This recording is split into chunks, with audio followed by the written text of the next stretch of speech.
Ladies and gentlemen, welcome to Real Talk. I'm excited for this episode. I love the topic of marriage. I love helping couples stay married, find the right partner, work through marriage. I got a 22-year-old son who desperately wants to be married and start a family, and I love that for him. And I can't wait to see what he creates. So it's it's probably one of the hardest things I've ever done in my life. So I'm super grateful to have uh with us today, Robert Snow, who is one half of the Master Your Marriage podcast. You've probably heard me interview him on my podcast, Shift. I believe he's been on the Real Man podcast before. Super, super awesome dude. Has an amazing wife, which I'm not sure how much of his awesomeness comes from her, but that's okay.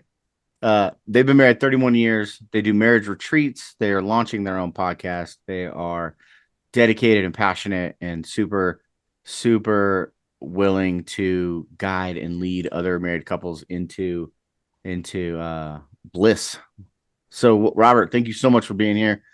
Oh, absolutely. My pleasure. Just, I love how quick I'm like, hey, you want to jump on? He's like, yep, let's do it. It's Yeah, it's you know what awesome. I mean? When you're passionate about topics, it's easy, right? So for you, same thing. Yeah, How hard is it to talk about the stuff that we love? I mean, I have some notes, but I think I'll probably just get carried away and figure it out. You know, we're a big fan of marriage, and I know John is as well. And we look at I'm looking at the guys that I respect and how well their marriages work, and because it's work, right? And but it can be an absolute joy and bliss in your life if it's approached appropriately and done right. And Sharla and I were, we'd been coaching together, and my background is business and Maxwell certified leadership coach, and so I do leadership coaching as well. And Sharla was doing, we were working independently with these powerful individuals within their business, also within, just trying to get personal growth through neuro-linguistic programming. I'm a master. She's a trainer, like master NLP coach, whatever that is. Right. And the simple answer for neuro-linguistic programming is linguistics is how you communicate. And then how your brain perceives and receives this information. And so that's just really about like, how can we talk about how people communicate? And the genesis of this whole thing a number of years ago, there's some cool stories that I'll share, but a number of years ago, it really just had to do with, we were just sick and tired of watching our friends just implode. And we're like, there's got to be something we can do. And through some of the work, we were hearing some feedback from people saying, wow, my relationship got better. And we were like, wait, your relationship got better? I just talked to you about how to, get rid of some of your baggage and kind of reach some of your goals. And all of a sudden relationships start to get better. And we're like, okay, well, there's got to be something to it. And then so I have my doctorate degree in physical therapy. So I'm a scientist by nature. Don't ask anybody in my high school that, they wouldn't believe it, but because I avoided as much science as absolutely possible. But, I'm a scientist by nature. And so we ran into the John and Julie Gottman program, which is amazingly scientifically based. The only one's been doing longitudinal studies on marriage and relationships for 30, 35, 40 years. And so like more than happy to, when I reference it and I say, look, it's not hard work and there's some science behind it. We can work on some predictive factors. We really can.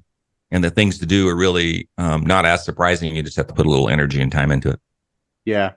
No, I love that. It's an example, I think, of your heart and your passion for other people, that just watching the people around you stumble, and I think you said, watching them crumble. It's going, gosh, how do we help these people? How do we support?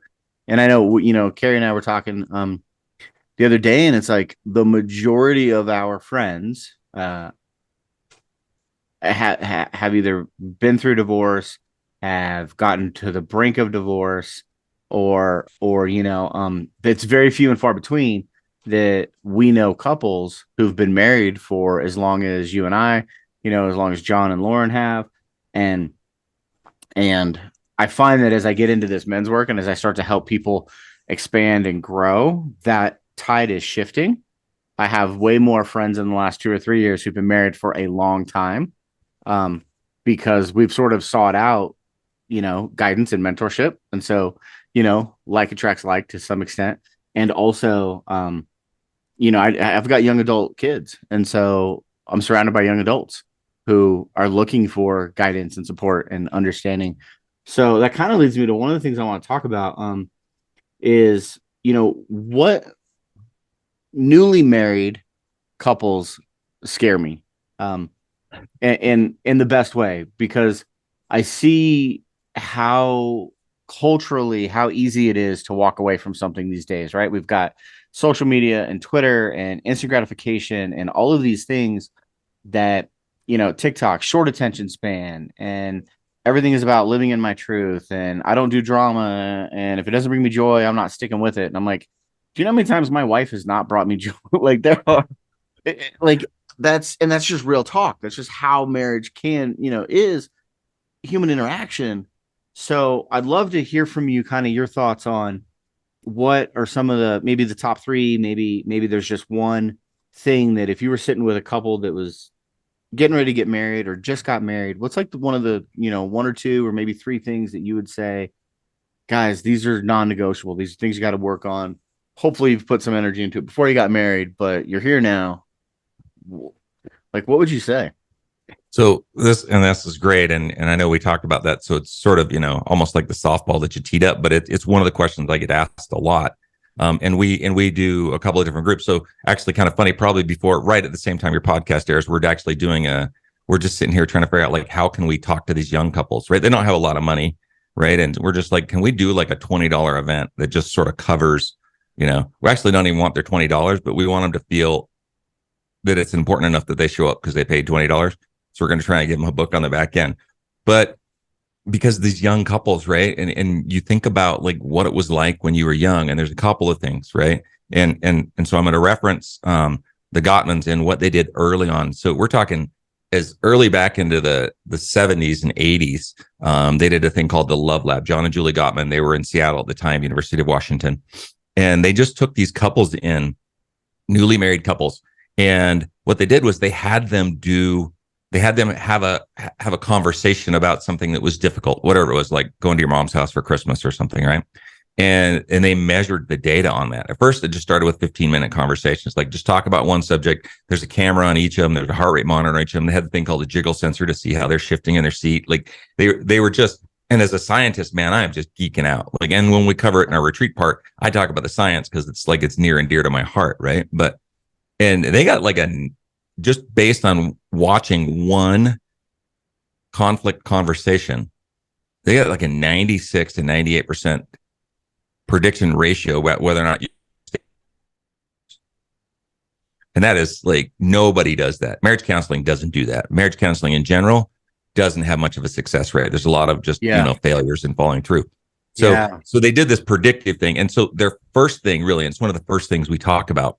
And I'll illustrate it with a story. So it's a thing called, and so they called it the Love Lab, and eventually just made it Airbnb. And you spent 24 hours in this apartment with your bride, right? And so I'll tell the story the way John Gottman tells it. He says, so there's this thing called turning towards, and it's there's these bids for connection, right? And so your wife, the one that you've committed your life to, is looking out the window, and she's like, oh, there's a pretty boat out there. And the husband's on the couch looking at his phone. He's like, yep, that's great. That's one way, right? Which means he missed the bid for connection. And so he's what we would consider a failure or not as great. The middle ground guy is the one who at least looks up from his phone and goes, oh yeah, that looks cool. That looks cool. Weather looks nice out there. And the real masters are the one that comes over and he goes, oh man. And he's looking out the window with his wife, with his arm around her. And he's like, we should get one of those boats one day. And like, maybe that's how we could retire. We could sail off. Right.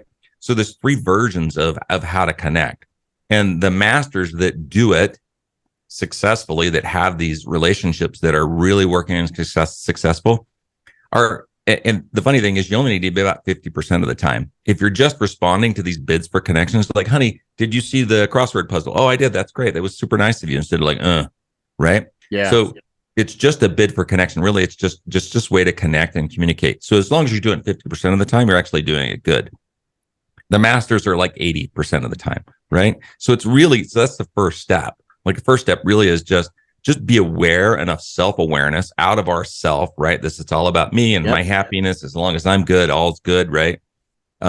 and just be aware, right, about these bids for connections. And it happens in every one of our daily lives. Like, Yeah. you know, the most important times. I love Jordan Peterson. I was watching a video from him this morning, and he was like, it's not the big events in your life, it's the small events. It's how you 100%. greet your wife when you come in the door and when you walk out the door. It's what you say over the breakfast table, right? It because those events sort of add up and stack up. And we call that creating rituals, right? So what is your ritual for when you say goodbye? Like, do you just walk out the door and send a text like, oh, I'm out? Or or do you at least attempt a bid for connection where you're just like, hey, honey, like, you know, hey, I'll miss you. I'll see you today. What do you got going on in your day? Right. These things seem simple, but we can get so stressed with kids and family and work and all these things that are pressing on us that we might miss those. Right. Yeah. And I love that. And you said the bid for connection. That's the right yeah, phrase there? it's called a bid for connection. Yeah. Yeah. That's so good. Because I know, and the thing that I really like about that is when you start to create it as a ritual, it happens when you're up or you're down, right? Like one of the biggest things that I've seen is couples that everything's great when it's great. But man, when it's not, they're losing those connections and they're not keeping the flywheel kind of moving, right? Like they're not having those touches and they're because they don't have those rituals that because it's like Valentine's Day is going to be coming up here pretty quick and everybody goes all out and they do the dinner, they do the thing and all that, but it's almost like expected. It's like, what are you doing on May 12th? Right? Like those are the things, those are the times when you want to be touching that. And I'm curious, I want to ask you about this because you talked about turning towards. Have you seen and I don't know, I don't think it's rooted in any science. I think it's more of a TikTok trend, but have you seen the green line test? Is that something that's popped up on your radar at all? I mean, I've probably seen it. I spend more time than I should on TikTok. So tell me Yeah, about it. so it's basically like if you look at a photo of a couple, you can follow the sort of you kind of put a line through each of the persons or each of the people, and one of them is typically standing more upright, and it's is the other person leaning in or leaning out, or how are they positioned sort of subconsciously? It's a body language test, right? Like because you may say, "Oh yeah, we're doing great," but if I'm standing here with my wife and she's kind of leaning out from me, that's subliminally saying, "Yeah, we're not really copacetic right now." Um, Yeah, absolutely. And so I do know the one you're talking about. And it's the truth, right? It's the truth. And and sometimes we feel like we sort of lost that, right? We've sort of lost that connection. But I do want to go back and add just a couple of things more. Like we talked Oh, about the top three 100%. things, right? So Yeah. and we are talking about like bits for connections. We could talk about that as being the top 500 things that you want to do. But the next piece really is this thing called, and we talked about it already. It's like, what are your rituals, right? How are you having this conversation? So I'm just going to ask you a question because I know I never had this question asked, right? When you guys first got married, did you talk about your ritual for holidays? Did you talk about what was important to you for like if Christmas is Christmas a big thing in your house when you were growing up? Yeah, we did not. We would talk about sort of how things went through the holidays, but we did not talk about how we would do them together. You know what I'm saying? Like it would be like, oh, well, Christmas was a big deal in my house, so it was a big deal in her house, but we never talked about how is it going to be in our house? How is it going to be with us? Right? What And about it's you, John? Same. yeah, yeah, and it's Yeah. so easy to default. So I use Christmas because we just came through Christmas, but it's so easy to default to, and especially if the one who's doing all of the planning, like in our house, especially with babies, like I'm not going to get in the way of Sharla like wanting to do the Christmas tree, right? And then and decorating the tree, like screw it, it looks great. I'm grateful that she did it, right? We had a white Christmas tree as a kid, right? And we always did like one thing, right? And Yeah. once we got married and started doing different things, we always just went over to her house because Christmas just ended up being exactly the way that she wanted it all the time. Now, did I have a resentment? I mean, sure, right? Because I'm sitting here going, well, this is not what I feel about Christmas. I'd get a little bit crabby on Christmas Day because it's not my Christmas, it's her Christmas, right? Yeah. But this is a perfect example about how we set what we just had these conversations. And you're talking about everything else when you're dating and trying to get married, and Sure. even when you're newlywed, everything, right? Talking about like what kind of car you want to get, how many babies you want to have. If you don't want to have babies, what kind of house you want to live in, where do you want to live in the mountains, you want to live in the water, like all those types of things. But we neglect to talk about things that are important, like how do we initiate sex? Yeah. Right? Like what do you want me to say? What do you not want me to say? Right. Yep. And how do we connect on the way in, the way out? How do you want me to connect with you in the morning? What's important to you about these events? Like, where should we spend our Christmas Yeah. holidays and Thanksgiving? Instead of just letting it happen by default and letting resentment build up, these are super great conversations. And there's a whole list of them that these newlywed couples can have, really, and just sort of work through that. And sex is a whole different conversation when it comes to newlyweds, because that's, I'm going to bring in my perceptions and probably locker room into my sexual relationship. My wife is going to bring in whatever her mom told her, whatever her friends told her, because she's not going to talk to anybody else about that, right? Sure. She's going to bring that into her relationship, and all of a sudden there's these differing expectations, right? And that can be a huge stumbling block for newlyweds. So really, it's about like understanding responding to bids for connection, right? Just understanding. Where was I? Oh yeah, responding to bids connection, and then just creating these rituals. Like, how does it work? How does it work for holidays? Like, how does it work for kids? So, how do you see these roles developing in the house and all those types of things? Yeah, I'm curious. Gosh, my head is spinning because what my wife asked me this morning when I was like, "Hey, we're doing a episode with Robert, and hopefully Sharla will be on." She's like, "Oh, is it going to get spicy?" And I was like, "I don't know where we're going with this thing, but so one, I definitely want to touch on that, but two, so we talk about these rituals, right? And like you said, you guys are doing the Christmas thing, and it ends up being like her Christmas, and you're starting to build up resentment. One of the things that's come up in my marriage a lot is my wife's upbringing of where she felt like she was never enough. And so in our marriage, a lot of times if we have a compromising conversation where it's like, well, how do you want this to go? Well, I want this, but I want that. And then we kind of like find some compromise or solution in the middle. What used to happen, I think we found a way through it most of the time. What used to happen is she would make that compromise, and then she would say a month, 2 months, 3 months down the road, I'm always settling, right? Because she was feeling like she was giving up more of what she wanted. And I grew up in a much different household where, a lot of codependent behavior. So I would just be like, well, give your spouse whatever she wants because you don't want her to walk away, right? So there are all these dynamics. But I'm curious what you would suggest to some people, younger couples who are, or even maybe older couple, been married for 10 or 15 years that are listening to this going, holy crap, this is exactly where we're at. Like, we've never had these conversations. How do you sort of initiate the conversation? And then how do you get to a middle ground without feeling like you're settling or you're giving up too much of what you really want? Because it is a partnership. Like, there's going to be some level of compromise, I think, right? Like, maybe I'm looking at this wrong. No, you're absolutely correct. And what's worse is my camera's over here and I'm looking down the monitor. So sorry for showing you guys the top of my head.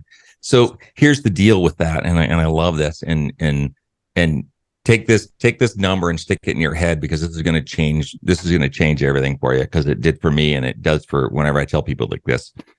69% of disagreements in your marriage are not resolvable.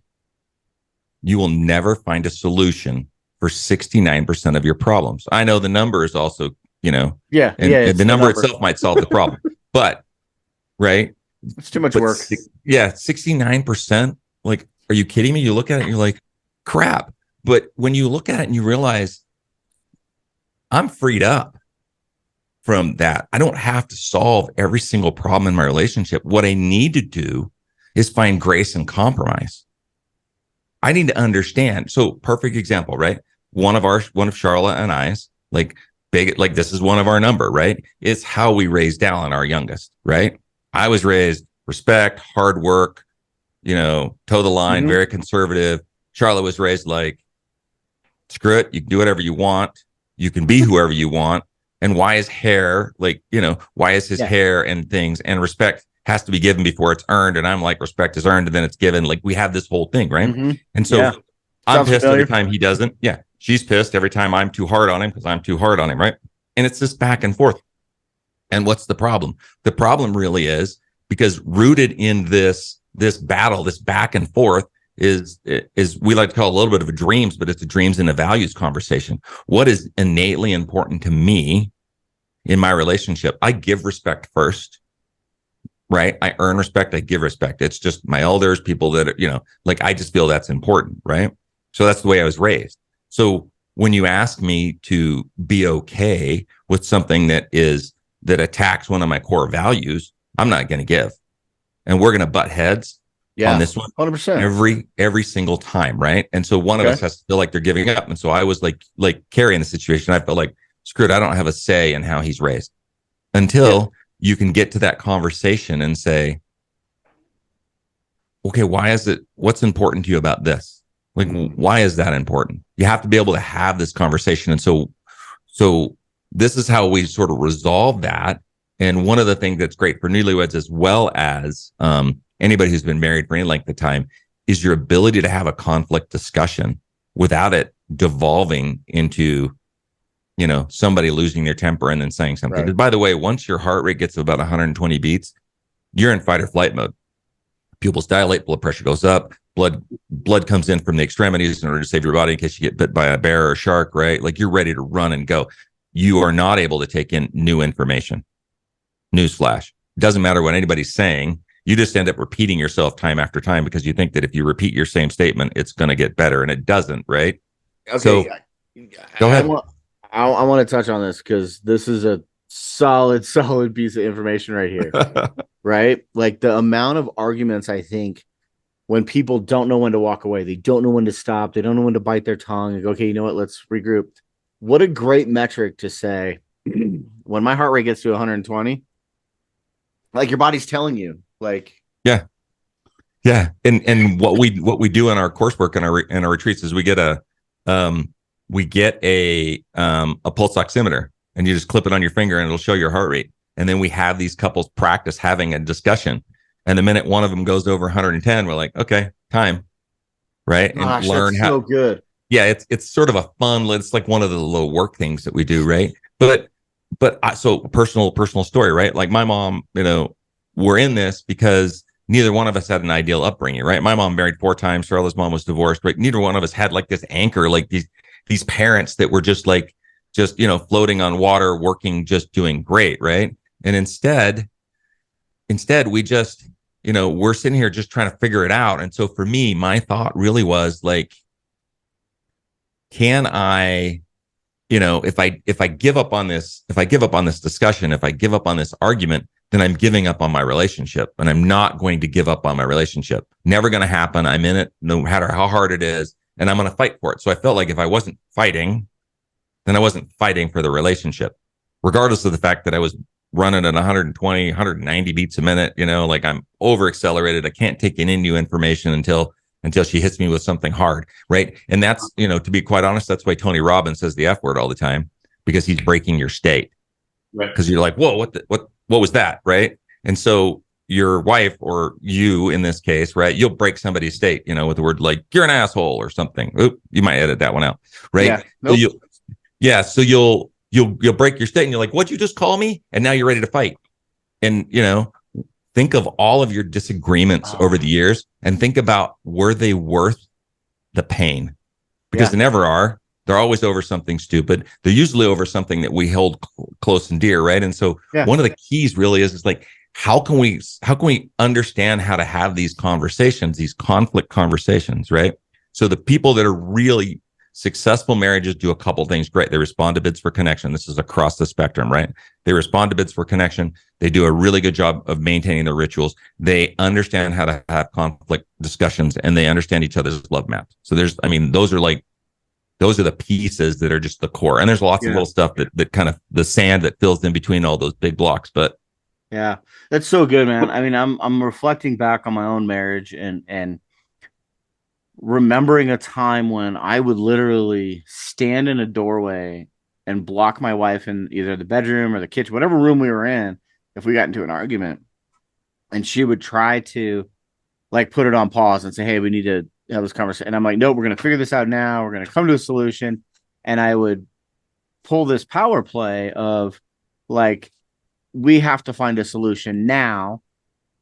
And a lot of like ways, because I was afraid if it didn't get resolved, and she would, like, that fear that you brought up, right? Like, we've got to solve this, or and and half the time it was just a super manipulative move. Like, I'll own that. Like, it's just not the right way to resolve That, or to handle it. that's got me thinking about our real community here and how the men that are going to listen to this. It's been so fun just being a fly on the wall. Like, Robert, I could listen to you for hours, not just the sexy, sultry voice, but also like you and Sharla. I have such respect for the way that you two connect, communicate along your values. Like, I'm sure things that have taken you guys a lifetime to figure out. But when I'm hearing the men that are going to listen to this, and what I hear most often in our real community, and when we get together in either small groups or at retreats, like, we know that men by nature were designed and kind of conditioned to be fixers. What you're telling us statistically is that most of these things, almost three-quarters of these things that we're going to interact with our wives in a marriage are not fixable. And that's what we're spending our time on, thinking that we're doing something to better this connection and whatever in the marriage. And we're making it worse. And not to mention that a lot of men are working with a half full or an empty toolbox, thinking that they're going to work to actually fix something, realizing they can't do a damn thing about it because they haven't even been working on, they didn't even address the root problem. Like what you said at the beginning, awareness. That's our first piece too. Like, you have to come into awareness on that. But I love that you're talking about doing this with questions, because just personal experience, I have found that whether I'm talking to my kids or my wife, and I know we're talking marriage here, as long as it's not phrased in a way that's like passive aggressive or, argumentative, questions are the best way to make sure that somebody else isn't coming back with the ego, and that we can actually move some things forward. But what I've learned more and more is, like, she really does ultimately want me to make the decision, which sometimes can be a little bit scary as a man because you don't know if you're going in the right space. But questions and still letting somebody else know that you respect them, that you hear them, what you're talking about now, the grace, this is such beautiful stuff. So thank you for all of this. I hope that newlyweds and long-term marriage or people are just tuned in. Well, Yeah, this is good yeah. stuff. So, and I do want to touch on that because, like what John said, and from a guy's perspective, and that's sort of why Sharla opted out. She's teaching, but she was like, you're going to give the guy's perspective, and I will tell you a couple of things, right? So there's often times where we feel, and this, broad strokes as guys, like we're just out there. We come home from work, and next thing you know, there's a list of 100 things for us to do, and nobody's, I don't want to say nobody, again, broad strokes. We feel underappreciated because all of a sudden we're just going and going and going again, right? And so part of that is how that ritual connection is when you get home. Well, when I get home, I'm grabbing Charlotte's butt, or I'm going to hug her, right? If I'm busy, I'm just going to give her a quick kiss, and I got to run into the office or whatever, and she's going to take the time. Like we just break, right? And so another Jordan Peterson quote, because I love that guy. And it goes into sort of business as well. But so Jordan Peterson says, like, look, you get married and you have 1 or 2 or 3 kids or something, and you keep putting your relationship farther down, right? Like if your relationship was number 1 when you first got married and you put it down in 6 or 7, he's like, guess what? You're only going to do the top 5 things. And you're never going to get your relationship taken care of, right? And there's a huge push when it comes to how relationships are found, like guys, right? Like I think my wife, our relationship, Sharla and I, is more important than the kids. Yep. Not a whole lot more important, but more important, because to be honest, and this is from a guy's perspective, right? Like if we are a crappy foundation, we're not providing for them. 100%. Right. And whereas women tend to be a little bit more nurturing, again, broad strokes, right? They're going to be thinking about everybody, and they usually put themselves last. Like we're busy bitching about how we're in, like, I used to tell it, like, first time we had a kid, they're like, how's it going? I'm like, I don't know. I'm in 2nd place now. Had another one. Guess what? I'm in 3rd place. Had another one. I'm in 4th place. What's it like being in 5th place? It sucks, right? Like all the needs are met. Guess what? Here's the part we don't understand as guys. She puts herself below you. 100%. Right? Every time. Yeah. And you want to know why it is she's crabby with you because you're bitching about how you're not getting any attention. She's like, I'm below you. I'm still putting your needs in first. Right. And so this communication and how we want to work and how we want to, pair our relationship and how we want to communicate a lot of it boils down to, just sort of understanding how the whole process works. But another thing called love maps. And so, Sharla and well, actually, I'll tell you a couple of things. Oops, sorry, I hit the mic. One story was we were doing I think it might be episode 1 or episode 2 where Sharla talks about it. She's like, yeah, I used to think in my mind, he's lucky to have me.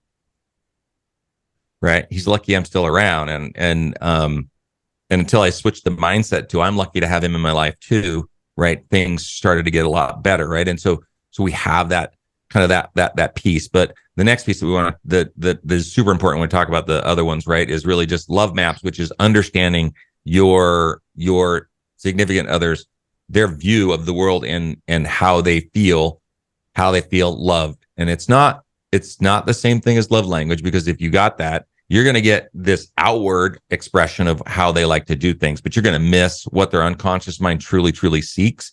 And when you connect with your husband, if this is the guys, right? If you're connecting with your wife on an unconscious level, like now you're tapped in. This is really where we're in. This is when people are saying you're finishing each other's sentences, because now you're really firing her love strategy. So a couple of examples. A couple of years ago, a number of years ago, I thought it'd be really, really cool.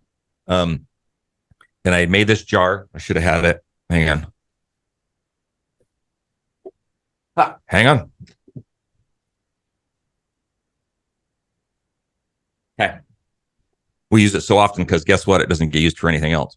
So this is a jar. This is, and outside it says, Sharla Snow MD RX, take one note every time of day, common side effects, passion, tears, social media, post, love you, happiness, right? Like it's the whole thing. And this has got 365 love notes in it. Right? So I built this for Sharla, gave it to her for Christmas, thought, I'm in. Look at this. I got her a love note for every day of the year. Every day of the year. Like this girl, like I'm going to get laid so much. It's not even funny. Right? She's going to see this. She's going to melt. That's it. Right? I'm going to get broken. Guess what? Nothing. Didn't hit her where you thought it was going to hit her. Didn't hit her, right? Interesting thing. When we talk about ourselves, right? These are words of appreciation, essentially, right? And so these are not acts of service. So the love language book, this is unconscious stuff, right? So we call this just words of appreciation. So there's physical touch. There's words of appreciation. There's something that you saw that you heard, right? So there's a physical touch is really interesting, right? So, I like words of appreciation. She doesn't. So oftentimes when we gift people and we recognize people, we recognize them in our love language. Yep. Right. But I missed Charla's love language. So fast forward a couple of years after that, we're sitting in the car and she looks at me and we've been doing some work, probably some early NLP stuff. She looks at me and she goes, when was the last time you ever felt truly loved? And I paused, trying to decide if this is a trap, right? Or not. Right. How do I answer this? And I paused, like, am I a dead man here? And, and the way Sharla puts it, she says, I thought he'd have a million examples because I touch his leg every time we're in the car. And she does. Right. And I'm like, I don't know. I don't remember. Right. And she had to, we had to kind of reformulate and figure out what our unconscious love strategy is, right? She would assume mine was physical touch, and she had assumed that mine was physical touch. Mine's actually words of appreciation. Oddly enough, guess what I gave her for Christmas, right? Yeah. I gave her words. We project, right? We project. Right, we do project. Yeah, I went through that with Carrie because one of my love languages is gifts. And I remember we were moving and I had painted her a painting as a gift for her after she ran her first marathon. And it had like her time on it. And it was really cool. And I thought it was great. And we're packing up to move. And I was like, hey, do you want to keep this? You want to do that? She was like, no, you can get rid of that. And I was gutted. I was like, you're like, what the crap, dude? I'm like, babe, I painted this for you. And she was like, yeah, there's a reason it's in the garage. She's like, I don't, I. And I was like, and then like hour goes by and she holds something up and she's like, hey, are we going to keep this? We're going to get rid of this? And I was like, you gave that to me 14 years ago. We're not getting rid of it ever. I'm She's totally like, keeping it. This is important to me. she was like, babe, this is trash. Why are we keeping this? And it's 100% correct. I mean, you just project your love language onto them. And I think we do it so often subconsciously. We don't even really realize we're doing it. Right. And it goes back, circles back to like where we started with that awareness, like understanding what they need and really thinking about them, not, well, I think this would be amazing. I love, and how many ads do we see where it's like, oh, I would love it if my husband bought this for me. And Yeah. it's like, well, does he know that? Yeah. Like, Oh, totally did that. When we first got married, I was sort of lost, and I asked my mother-in-law, what should I get Charlotte? And she's like, oh, buy her these 3 things. So I bought her those 3 things. Yeah, no, nothing to do with yeah. it. Right. So like, and we're going to put it in the show notes. We got a little download where you can start working on your unconscious love strategies. You can just ask yourself some questions and it's really great. Right. So, one of the things that I want to talk about, especially for these guys who are sort of struggling in their relationships, like I was meeting with I was talking to this couple just the other day, and they're like, I don't even know if I want to try anymore. Right. And so my question for everybody who says like, I don't know if it's worth saving, I don't know if I want to try, like, I understand where we are, right? Like, I just want you to think back. I just want you to think back to the time when you decided, like, what was important to you about the decision that you wanted to spend the rest of your life with this person? Like, what was there? Because if you figure out what was there, then you're going to find the reason why your marriage needs to continue, because it's not lost. It's just maybe there's some hard feelings, and yeah, you screwed up, and yeah, she screwed up, and all those things. But if you can clear up some of that crap, learn how to communicate better, like, and that's sort of why we liked the retreats, right? We want to get people off, and our Costa Rica retreat was awesome because we're just, we got couples, and we're just doing some work, like 4 hours a day, and they've got the other rest of the time to walk on a beach and connect and just learn how to be with each other again, right? And so that's super important, but just understanding, even and sometimes the only thing that your spouse is looking for and the only thing we're looking for is just somebody to make a break, just change in something and give us a little glimmer of hope. And then we're all in. Like, we just want to make it happen. And so, and oftentimes what we miss is just that unspoken communication, those bits for connection, as well as not understanding their real world love map, like, and we think we've got it wired at first, right? Because when we first get married, like, we don't talk about love maps or unconscious love language to our newlyweds. You want to know why? Because you're trying everything.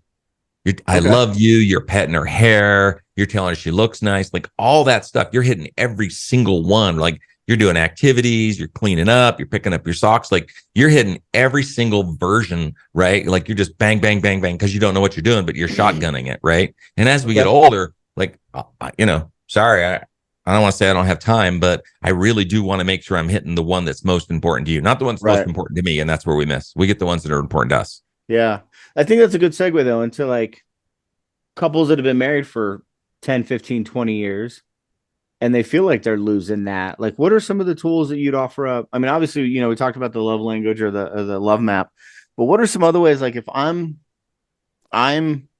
just feeling stuck, I'm feeling like you have a lot of people who kind of think of like, well, is she the one? And I sort of come from the school of like, the one you picked is the one. Like, if you're committed, then that's your choice. You're like, you made your choice, now make it work, right? And it takes two for sure, but like, I see a lot of parents or a lot of couples that, man, once those kids get into college or maybe once they graduate college, their marriages fall apart because they don't have, it's no longer about the kids. It's just them, and they're like, they don't know what to do with each other. Or what would you say besides going for a walk on the beach? Like, what are some of the things they can do that can help them rekindle that or help them recognize how to salvage and because I think that second half of your marriage can be fire. Like, me and Carrie, we've been married 25 years, and like I'm loving everything about my marriage right now, from the conversations to the things that we get to do,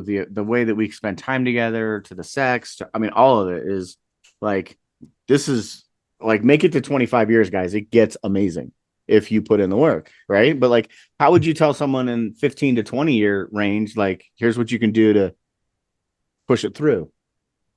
Yeah, I mean, I think that, so when we get in that 15 to 20 year range, here's the thing, right? Like, we're in the middle of our grind, usually career wise.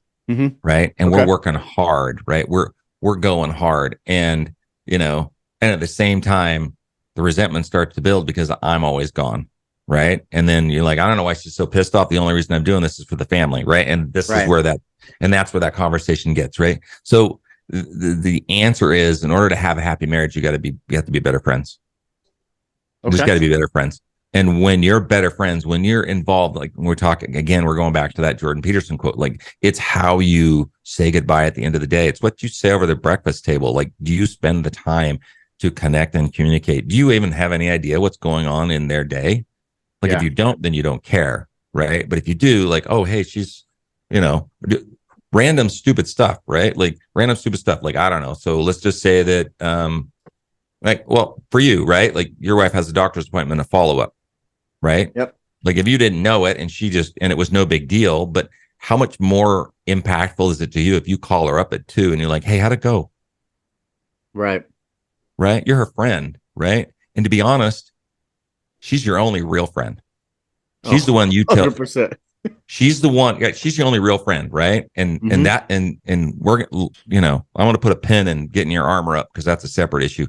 But she's your only real friend. She's your best friend. She's the one you tell everything to. She's the one that you cry on her shoulder, right? Yep. And so you nurture that friendship. Like, if you have a good friendship, like with John and Keith, I wish you lived closer, right?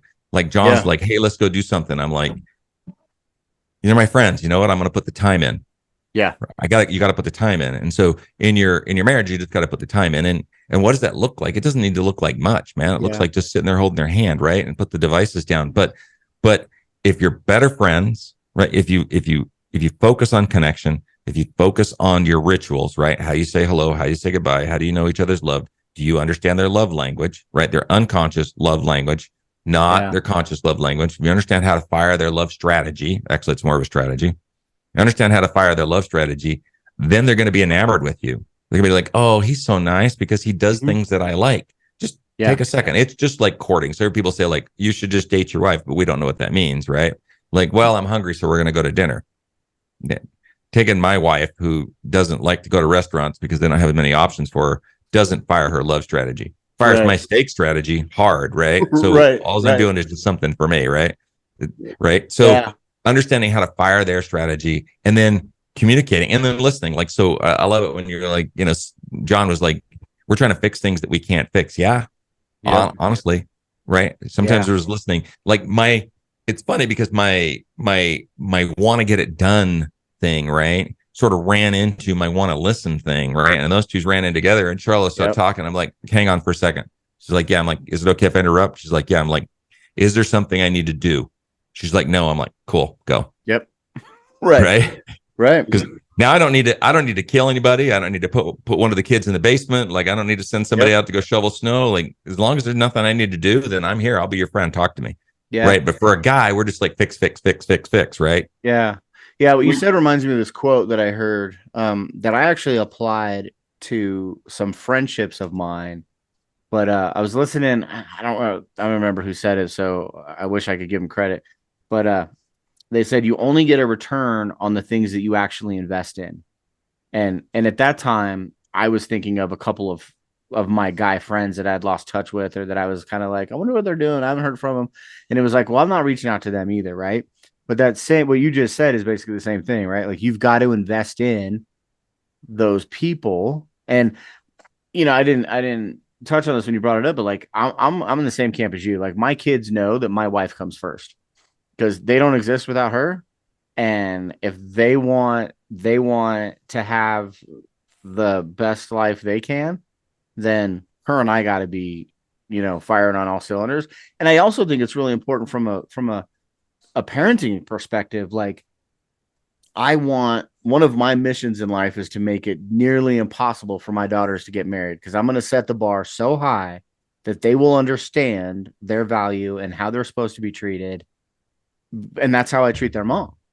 Right. And it's like, they need to know that when they leave my house and they go get married and they find a husband, they deserve to be first. Right. And and learn how to argue and learn how to conflict resolve and learn how to communicate and learn what commitment is. So like our kids have seen us argue and they've seen us have our challenges, but they've also seen us, nobody's sleeping on the couch.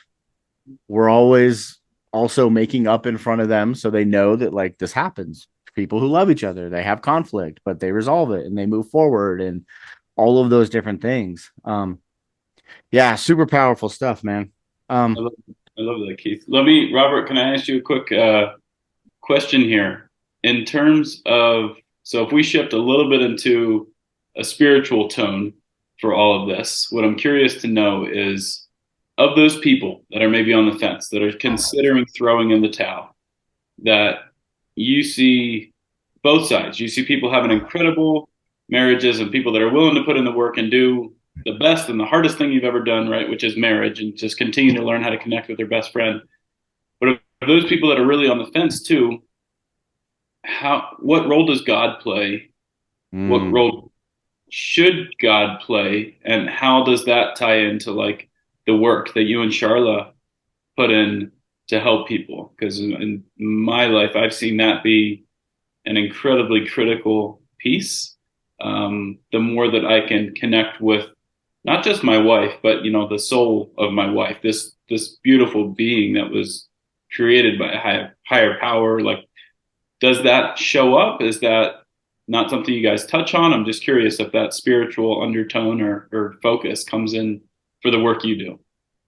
A little bit of both, but and I'll say this because I love what you said, right? And so here's the part with that, like sometimes, and this has sort of been my frustration, especially within our religion as well, is that people, the answer is, well, if you just pray together, things are going to get better.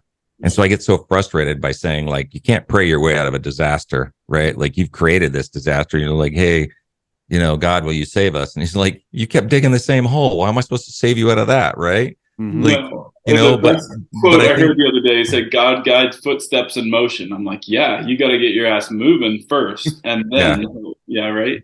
Yeah. So there's certain aspects to the religion portion. So what I will say is, like, you need some skills. You can't pray your way out of this one, right? And I'm not picking on.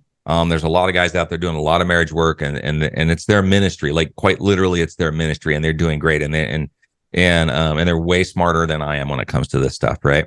I will say that Jesus gives us grace, and when we learn to be like Jesus, then maybe we can extend a little grace and a little compassion, and a little understanding to our spouse, right? Yeah. So a perfect analogy, and I'll throw Sharla under the bus. It's okay.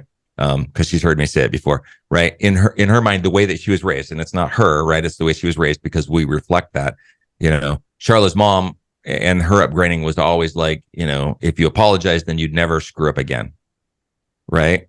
And yeah, I know that's that. Hey, well, faulty training. This is what we have, right? Yep. And I remember one day, I don't know, maybe 10, 11 years ago, and I said, look, I'm sorry. Like, I don't know why I just keep doing this. And she just looked at me and she goes, well, clearly you weren't sorry.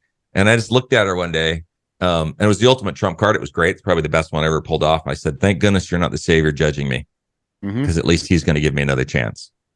And I will tell you, that was the day that we stopped requiring that of each other. Like, we started extending grace.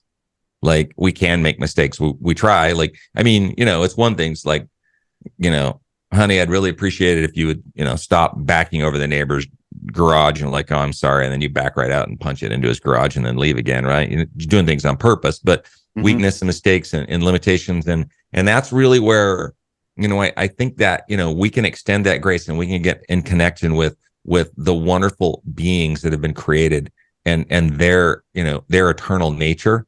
These women that we have in our lives, and these people that are with us. I think that's a piece that is super impactful.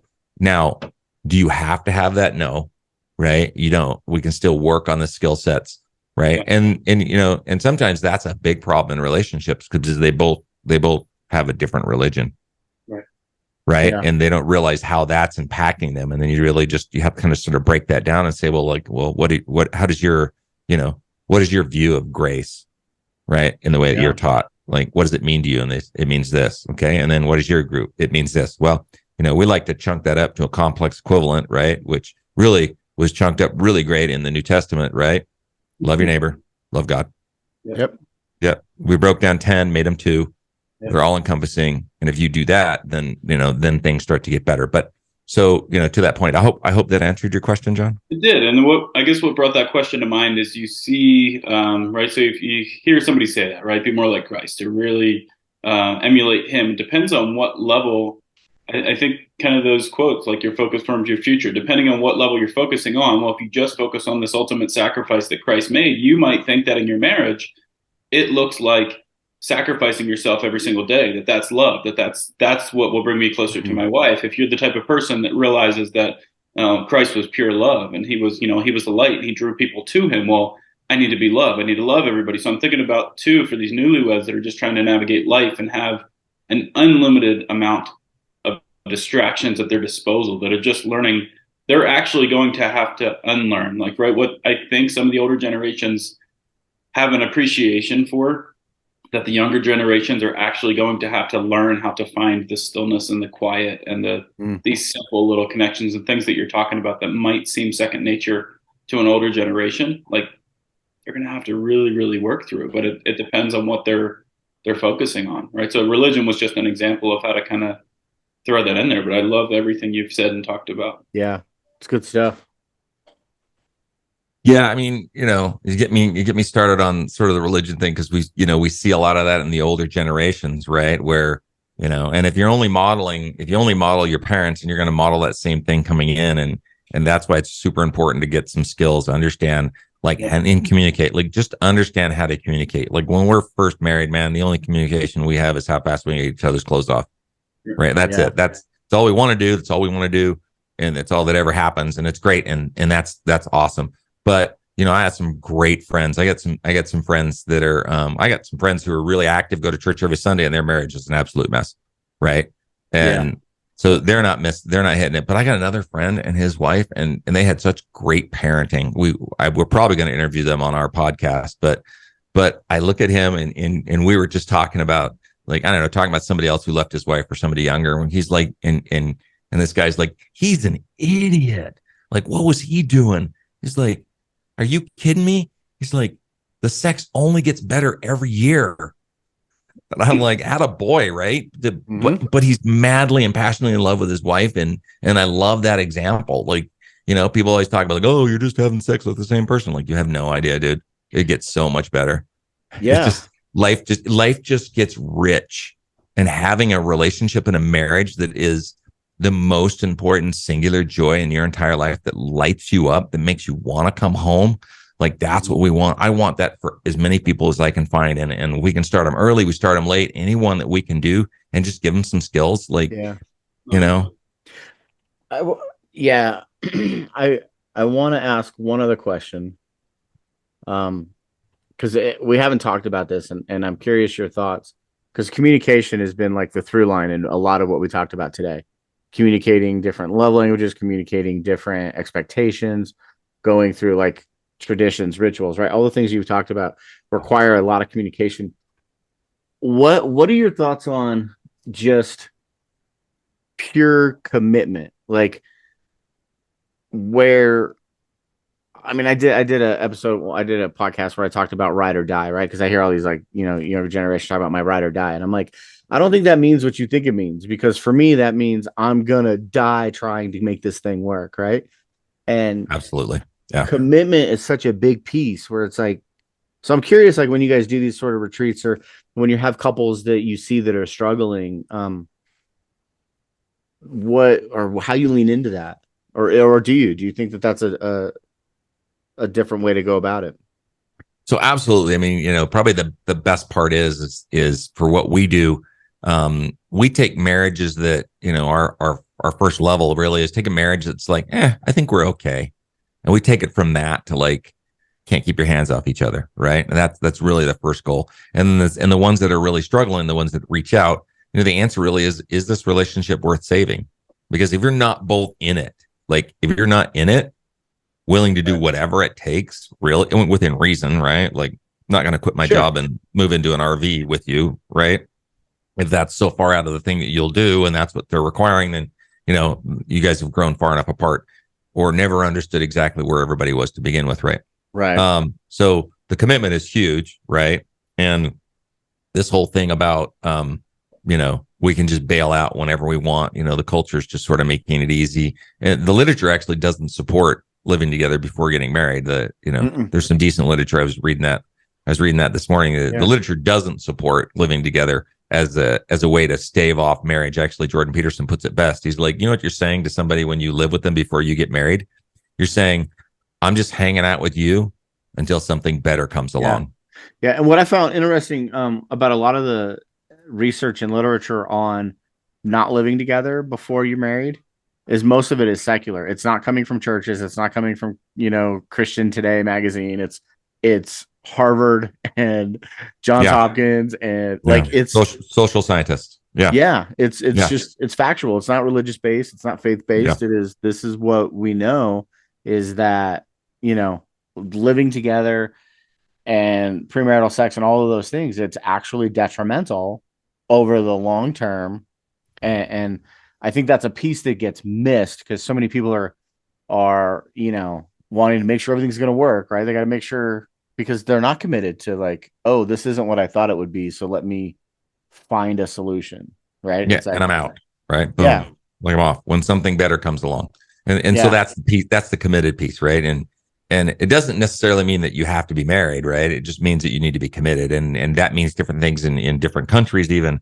But a satisfied commitment to making sure that it works, right? Like we've been married 31 years and I'd love to tell you that 31 years have been absolute bliss, but they haven't, right? There's been ups and downs. Oh. There's seasons in marriages, right? And I've been an absolute bastard probably for more of those than I'd like to admit, right? Yeah. And it's kids and it's work and it's money and it's all those things and those stressors. But if you continue to make sure, so Sharla and I were ride or die.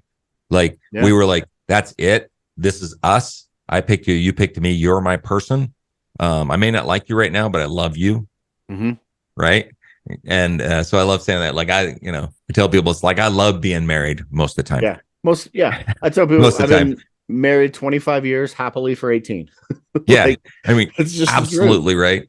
Yep. And so, that the commitment level is and I don't think there's a gauge on that. I think it's just like it scares crap out of guys. Like guys have a commitment issue, girls do too, right? In this world. But we're just working on that, right? One of the things that if the girls are listening, right, guys don't need much, but appreciation goes a long way. Huge.